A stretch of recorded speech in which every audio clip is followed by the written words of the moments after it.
वालेकुम YouTube family. आप सब कैसे हैं? उम्मीद करता हूँ आप सब खैरियत से होंगे, खुश होंगे, अपने अच्छे काम में मसरूफ़ होंगे। अल्लाह ताला आप सबको खुश रखे, आबाद रखे। ढेर सारी दुआएं हैं आप सब के लिए।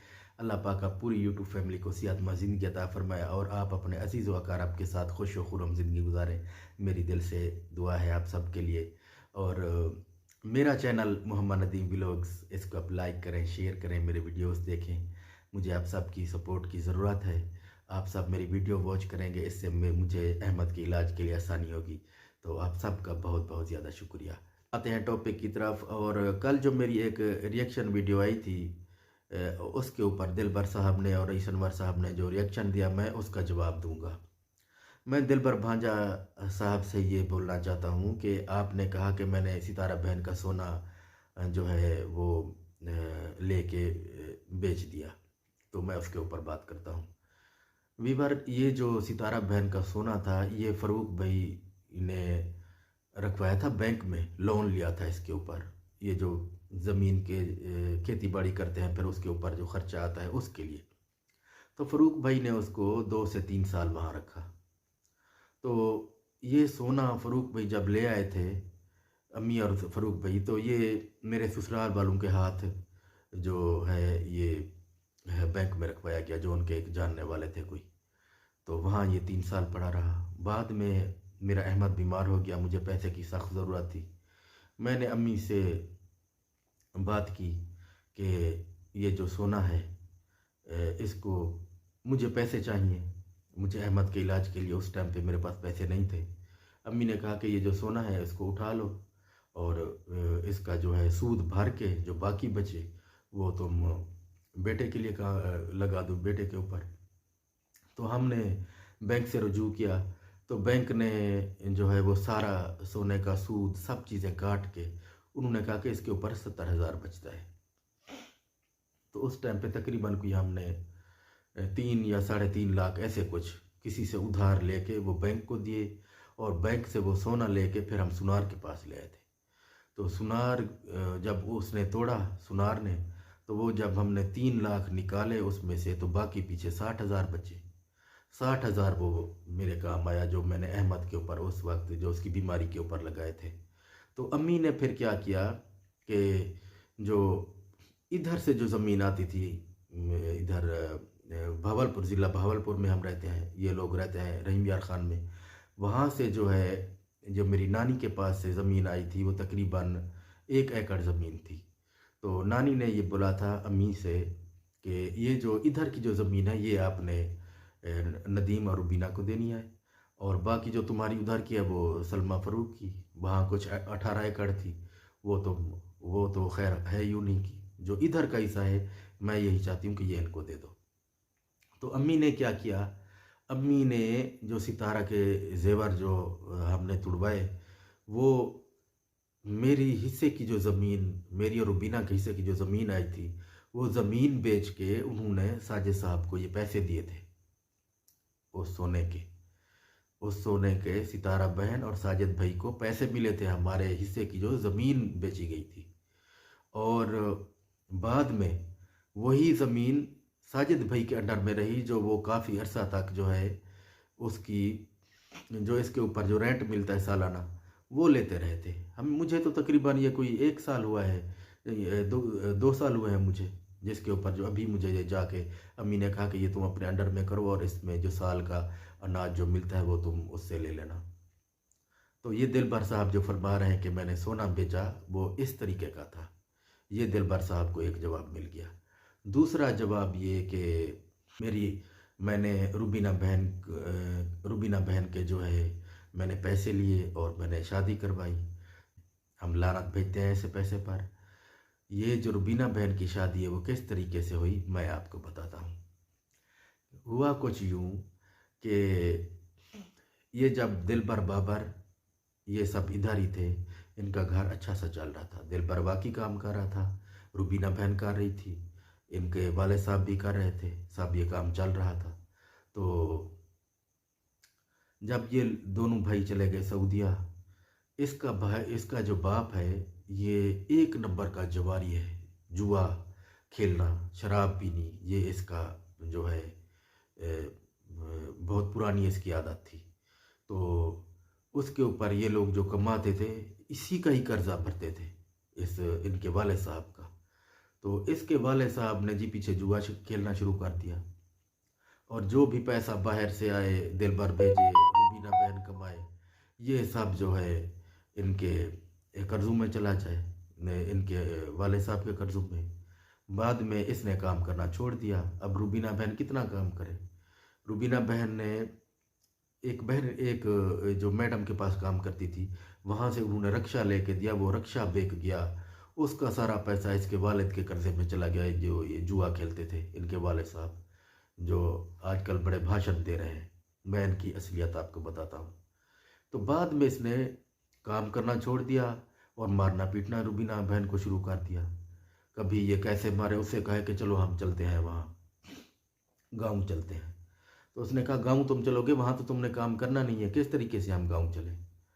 तो खैर जी, ये ज़बरदस्ती ले गया वहाँ पे, और इसका वही काम करना नहीं, उल्टा मारना। तो मैं वहाँ से इसको वापस बुलवा लेता था, एक दफ़ा, दो दफ़ा। ये जब आखिरी दफ़ा मैंने इसको बोला, मैंने कहा अब अगर तुमने इसको मारा, इतना मारता था, इतना कि इसकी शक्ल देखने वाली होती थी रुबीना बहन की। तो मैंने कहा कि अब अगर तुमने मारा तो हमारा ये फिर ख़त्म हो जाएगा। मुझसे ये बर्दाश्त नहीं होता कि तुम इतना ज़्यादा कोप करो और हम आराम से देखते रहें कि बस जी ठीक है, घर चल रहा है। तो इसने कहा नहीं जी, मैं अब कुछ नहीं बोलूँगा। ये आया मकारी से इसको ले गया खानपुर, इसने जाके घर लिया, और घर ले के वहाँ इतना मारा इन नैना को भी और इसको भी, इसको रुबीना बहन को भी। तो वहाँ से फिर मुझे नैना का फ़ोन आया। उसने कहा मामू, अम्मी को तो इसने बहुत मारा है, और क्या करूँ मैं। मैंने कहा बेटा, इनका एक जानने वाला था डॉक्टर अमीन साहब। तो मैंने कहा कि तुम किसी तरीके से उसको कॉल करो, कि मैं तो कराची में बैठा हूँ, तुम किसी तरीके से उसको बुलाओ, और वही ये अकबर को ले जाएगा बाहर किसी तरीके से, इसका दोस्त है, उसके सामने तो ये सीरियस हो जाएगा कि मैं घर में कुछ नहीं करा। तो जनाब उसमें उन्होंने फ़ोन किया डॉक्टर अमीन साहब को, और वो आए और उन्होंने आके इनको किसी तरीके से बहला फुसला के ले गए। पीछे रुबीना बहन और ये नैना वहाँ से भागे, बस में बैठे, अहमद बुशर क्या पहुँच गए। पीछे जी ये इसको पता लगा ये लोग भाग गए, तो इसने अपनी बहन को लिया और अपने जो भी रिश्तेदार थे वहाँ। तो मैंने सख्ती से मना किया था कि मेरा उस वक्त ससुर भी जिंदा था। मैंने कहा इनको बिल्कुल किसी किस्म की इजाज़त नहीं देनी। तो हमने रुबीना को नहीं दिया था। बाद में रुबीना जब कराची आई, फिर हमने इनके ऊपर जो है वो कोर्ट ऑफ मैरिज का जो है दावा दायर किया। उसमें रुबीना बहन की डिवोर्स हो गई थी, और बाद में फिर रुबीना बहन की मैं खुद साथ चल के इसकी शादी हुई थी। जो वो डॉक्टर अमीन साहब हैं, उस टाइम पे उन्होंने सारी जिम्मेदारी ली। उन्होंने कहा कि मेरे बच्चे भी हैं, मेरी बीवी भी है, लेकिन वो मेरे साथ नहीं रहते, तो मैं इनके साथ पूरी जिम्मेदारी लूँगा और मैं इनका ख्याल रखूँगा। तो मैं भी साथ गया रुबीना बहन के, और जाके कोर्ट में जो है इनकी शादी, निकाह करा दिया था। इस तरीके से रुबीना बहन की शादी हुई थी। और ये जो बोल रहे हैं कि मैंने पैसे लिए हैं, 1 रुपया भी ये ज़ाहिर कर दे कि मैंने रुबीना बहन की 1 रुपया भी लिया, तो मैं वाईटी छोड़ दूँगा और यूट्यूब भी ख़त्म कर दूँगा, अपना ये जो व्लॉग सिस्टम है। तो इस तरीके से वो शादी हुई थी। मैंने 1 रुपया नहीं लिया था। बाद में जब रुबीना बहन की शादी हो गई, तो ये दिलबर साहब, बाबर साहब, ये तो रुबीना बहन से पैसे लेते थे, कभी 10,000, कभी 20,000, कभी क्या, क्योंकि यूट्यूब तो उस टाइम पे नहीं था। ये लोग तो ऐसे ही थे। जब नैना की शादी हुई थी, दिलबर, बाबर, ये सब इन्होंने इधर आके शादी की थी। 20,000 इन्होंने लिए थे, रुबीना को भी पता है। तो ये किस तरीके से बोल सकते हैं कि पैसे मैंने लिए। मैं तो लानत भेजता हूँ ऐसे पैसे पर। मैं अच्छा खासा टेलर था, अपना काम कर रहा हूँ, कल भी कर रहा था, अभी भी कर रहा हूँ। मैं सुबह ही इनको जवाब देता अपने व्लॉग का, लेकिन मैं अपने काम में था। मैंने अपना काम ख़त्म किया, अभी मैं बैठा हूँ, व्लॉग बना रहा हूँ। तो इस तरीके से इनकी शादी हुई थी। और बाकी ये जो झूठा मेरे ऊपर इल्ज़ाम लगा रहे हैं, मैंने इनके इनका वालिद साहब बोल रहे हैं कि जी नदीम के ऊपर हमने 50,000 लगाए। दिलबर साहब कह रहे हैं कि हमारा लाख 1.5 लाख बनता है। तो बेटा, तुम लोग के पास इतना पैसा नहीं था जितनी तुम लोग बोल रहे हो। ये अभी तुम बोल रहे हो। वाईटी के ऊपर बैठ के गरीब लोगों के ऊपर दिलबर साहब जो फंड आप ले रहे हो, और इधर से लिया ₹1,00,000, आगे दिया 20,000। सब जानते हो जिस तरीके से तुम लड़कियों के साथ फ़ोन पे बात करते हो, उनको बेवकूफ़ बनाते हो, उनसे माल बटोरते हो। सब पता है तुम्हारा जो चेहरा है वो इंशाअल्लाह ताला आगे चल के ये सब अयां होगा। तुम बेफिक्र रहो। मेरा जो सच है तुम बता दो, मुझे कोई फ़र्क नहीं पड़ता। मैंने किया क्या है? मैंने कुछ भी नहीं किया जो तुम मेरा सच बताओगे। तुम इस वक्त जो मुझे ब्लैकमेल करने की कोशिश कर रहे हो ना कि हम तुम्हारा बताएंगे, तुम कुछ भी नहीं बता सकते। तुमने सितारा बहन की बात की कि मैंने जेवर बेचे, वो मैं आपको क्लियर कर दिए। तुमने कहा कि रुबीना बहन की शादी पर मैंने पैसे लिए। नवाकोट के करीब मोइनाबाद है जहाँ वो डॉक्टर अमीन साहब रहते हैं। कोई भी उससे उसका पता करके उससे पूछ ले कि नदीम भाई ने आपसे पैसे कितने लिए हैं। अगर वो 1 रुपया भी ज़ाहिर कर दे तो मैं उसका भी जिम्मेदार हूँ। मैं ऐसी चीज़ को लानत भेजता हूँ। पैसे तो तुम लोग लेते रहे। 10,000 दे दो अम्मी, 20,000 दे दो। जब इनकी शादी हो रही थी 20,000 इन्होंने लिए थे रुबीना बहन से। रुबीना बहन गवाह है। बाकी ये जो रईस अनवर साहब बोल रहे हैं मेरे ऊपर कि जी नैना को मामू ने फ्रॉड से वहाँ बुलवाया, और जो है इसके मेरे भतीजे से इन्होंने तलाक दिलवाई, ये वो सब। तो मैं रईस अनवर साहब से ये बोलना चाहता हूँ कि मैंने कोई फ्रॉड नहीं किया था। मैंने इंसानी हमदर्दी के नाते एक बच्ची को कैसे मैं इन लोगों के भेड़ियों के सामने छोड़ सकता था। एक अकेली लड़की, ये बाप बेटा वहाँ रहते थे, भाई तो सारा दिन दोस्तों के साथ, अकेले घर में किस तरीके से हम इनको छोड़ सकते थे वहाँ। हमने इसको अपने पास रखा, बाद में हम इसको वापस दे दिया था। हमने क्या किया था? और शादियाँ आप लोगों ने की। उसके बाद जब शादी होगी 6 महीने वो यहाँ रहा, उसके बाद चला गया सऊदी अरब। उसके बाद तो उसका आना जाना सब ख़त्म, और ख़र्चा भेजते थे 3 से 4 हज़ार महीने का। और ये जो बाकी दिलबर और बाबर साहब की जो बेगमें हैं, माशाल्लाह से इन्होंने नौकरानी बना के रखा हुआ था नैना को। घर पे सारा काम करवाते थे, और साथ ये जो है इल्ज़ाम तराशी दिलबर को बताना, और दिलबर साहब ने बगैर पूछे आके थप्पड़ों की बारिश कर देते थे नैना के ऊपर। तो तुम्हारा जो चेहरा है मैं सारा बताऊंगा वाईटी के ऊपर। तुम लोग ऐसे मोज़ेज़ बन के मत बैठो। बाप की ज़िंदगी, सारी ज़िंदगी जुआ शराब में गुजरी। सारी ज़िंदगी इसने रुबीना को जो परेशान किया। रुबीना ने जितनी मेहनत करके इन बच्चों को जवान किया, हमें पता है, हमारे सामने है। कराची में बंगलों में काम कर के इनको बड़ा किया। आज इनका रिस्पेक्ट देख ले। इनके पास कुछ आया है तो जी ये सितारा और साजिद के पीछे आगे पीछे भाग के उनके आलाकार बने हुए हैं। और ख़ास तौर पे ये तो साजिद का मुंशी है दिलबर, ये उसका मुंशी है। वो थोड़ी सी बात करके फिर कहता है कि जी बाकी साजिद साहब बोल रहे हैं कि दिलबर बताएगा। क्या बताएगा भी दिलबर? क्या किया है मैंने? जो बताना है बता दो, मुझे इससे कोई फ़र्क नहीं पड़ता। साजिद साहब, आपने जैसे मकारी अजारी और एक फ़िल्म क्रिएट करके, मैं फिर से बोल रहा हूँ, जब भी आप लोग मेरा नाम लोगे मैं इसी तरीके से आपको जवाब दूंगा। जिस मकारी के साथ तुमने पूरे ख़ानदान को गंदा करवाया, सारे ख़ानदान का सत्यानाश करवा रहे हैं, और पता नहीं आगे क्या होगा। ये सब आप लोगों की वजह से हुआ है। हमने कोई बदनामी नहीं किया। कभी बच्ची की बात आ जाती है, कभी पिक्स की बात आ जाती है, कभी की सलमा बहन की बात आती है चैनल चलाने के लिए, और कभी शादी क्रिएट कर दी जाती है, कभी क्या। ये सब इन्हीं की वजह से आ रही है ये चैनल के ऊपर, और कहीं से भी नहीं आ रही। ये जिस तरीके से बड़े आराम से बैठ के ये अपने चैनलों पे बात तो नहीं करते, ये दूसरों से कहलवाते हैं। तो खैर, हमें कोई फ़र्क नहीं पड़ता इन चीज़ों से। और बाकी रही नैना की शादी, नैना की जब डिवोर्स इन्होंने खुद कराई थी, तो उसके बाद जो है साजिद, दिलबर और मैं, रुबीना बहन, हमने 2-3 जगहों पे इसके रिश्ते देखे थे। लेकिन बस किस्मत को यही मंजूर था कि रुबीना बहन यही बोलती थी कि बहर मुझे जो है किसी और फैमिली में नहीं देना, अपनी मेरी अकेली बेटी है तो मैं इसको अपनों में ही दूंगी। तो फिर बाद में जब हमने अपनी खाला से बात की शाहरुख के लिए, फिर रिश्ता ये हो गया और सारा खर्चा जो है रुबीना बहन ने किया था, इन्होंने नहीं किया था।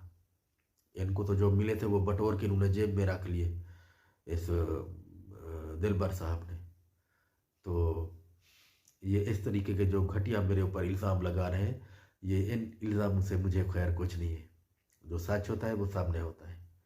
तो सबसे पहले तो अपने बाप को ये सीधा करें, जिसने सारी ज़िंदगी शराब जुआ में गुजारी और मेरी बहन के ऊपर ज़्यादा कोप होता रहा और उन्होंने बहुत ज़्यादा बर्दाश्त किया। तो पहले अपने आप को संभालें, उसके बाद जो है फिर और जो बातें हैं फिर करें।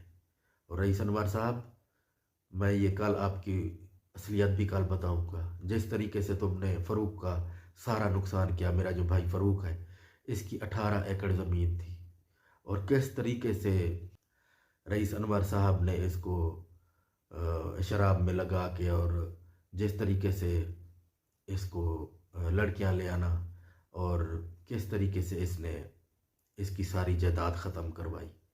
आज उसके पास कुछ भी नहीं है सिवाय एक घर और एक फ़ोन और ये जो वाईटी के ऊपर जो कुछ बन रहा है। तो अनवर साहब, आप भी ज़रा अपने बारे में सच बताएं। और पहली जो आपकी बीवी, माशाल्लाह से आपकी 2 बीवियाँ हैं, पहली किस तरीके से फौत हुई थी वो भी सच बताएं। और अभी जो अपनी बीवी को मार के उसकी अम्मी को भी मारा, उसको भी, वो भी सच बताएं। आप लोगों का जो चेहरा है वो अब वाईटी के ऊपर सही तरीके से मैं पेश करूंगा। मैं बैठा हूँ इधर, मुझे ना किसी का डर है ना किसी से खौफ। और रही साजिद की बात, साजिद साहब ने कहा है कि जी वाईटी छोड़ दें। मैं पहले भी इसको बता चुका हूँ और अभी मैं इसको फिर से जवाब दूंगा। साजिद साहब, अगर वाईटी आपकी जागीर होती तो मैं शुरू से ही ख़त्म कर देता। वाईटी जो है आपकी जागीर नहीं है, इसके ऊपर सब लोग हैं, सब माएँ बहनें सब बैठे हैं, सब इसके ऊपर अपना एक बयान पेश करते हैं और विलोक करते हैं। तो आप मुझे ये बिल्कुल भी नहीं कह सकते कि आप वाईटी छोड़ दें। मैंने कोई नदीम यासीन तो नहीं लगाया था। मेरा एक मोहम्मद नदीम व्लॉग के नाम से एक चैनल है। मुझे पता था कि ये बातें आएंगी बाद में, इसलिए मैंने अपने चैनल का नाम जो है मोहम्मद नदीम व्लॉग्स रखा था। मेरे वाले साहब तो नहीं थे, हमारे अंकल थे यासीन साहब, बहुत अच्छे इंसान थे। इन सब ये जो अनवर हो गए, अकबर, ये सब, इन सब से जो है ज़बरदस्त वो एक ही इंसान अच्छा था। उसके अलावा बाकी तो माशाल्लाह आप सब के सामने हैं। तो इंशाअल्लाह आगे भी मैं आप सब की सच्चाइयाँ बताऊंगा और आप सुनने की ताकत रखना। और यूट्यूब फैमिली, बाकी बात यह है कि कमेंट्स जो हैं मैं इसलिए मैंने बंद किए हुए हैं क्योंकि इनकी तरफ से आती हैं गालियाँ। ये सारे जितने भी इनके फॉलोअर्स हैं जो सच नहीं सुनना नहीं पसंद करते, और हम इनके फ़ैन हैं और हम बस इनको ही देखना चाहते हैं। तो भाई देखो जाके उनको, हमें क्या है, आप उनको देखो। अगर आप हमें देखते हैं, आप सबका बहुत ज़्यादा शुक्रिया। आप अगर हमें लाइक करते हो, पसंद करते हो, तो मैं आप सबको सलाम पेश करना चाहता हूँ, आप जो रियलिटी देखना चाहते हैं। बाकी एक चीज़ और भी, जब रुबीना बहन के बाद, रुबीना बहन मेरे पास थी, अभी गई हैं कराची, दिलबर साहब मेरे घर आए थे और यहाँ पे आके बैठे थे, रुबीना बहन से मिलने आए थे, मुझसे मिले सब। लेकिन हमने शूट नहीं किया था, मुझे पता था कि वाईटी इसको गालियाँ देगी, इसलिए हमने शूट नहीं किया। मैं ऐसे मजाक के तौर पे कैमरा लेके आया कि आज तो मेरे व्यूज़ अच्छे आएंगे। दिलबर साहब का तो रंग ही उतर गया। मैंने कहा बेटा मैं ऐसी हरकत बिल्कुल भी नहीं करूँगा। अगर आप उनको, उनके सपोर्टर हैं, उनके आगे पीछे भाग रहे हैं और जो उनके ऊपर जो भी जिस तरह की बात है, उनके फॉलोअर्स, आप उनके फॉलोअर बने हुए हैं, मुझे इससे क्या है। हर किसी की अपनी मर्जी, कोई अच्छाई की तरफ जाता है तो बुराई की तरफ जाता है। तो तो हर किसी का अपना ही होता है। तो इसलिए मैं आप सब पूरे यूट्यूबर से यही बोलना चाहता हूँ कि आप रियलिटी का साथ दें। सच के ज़रिए आपने जो है व्लॉग अपना लाना है, और दुनिया में किसी पैसे वाले का साथ नहीं देना, सच का साथ देना है, दिल वाले का साथ देना है। तो उम्मीद है आज का व्लॉग आप सबको अच्छा लगेगा। मिलते हैं कल एक नए व्लॉग के साथ। तब तक के लिए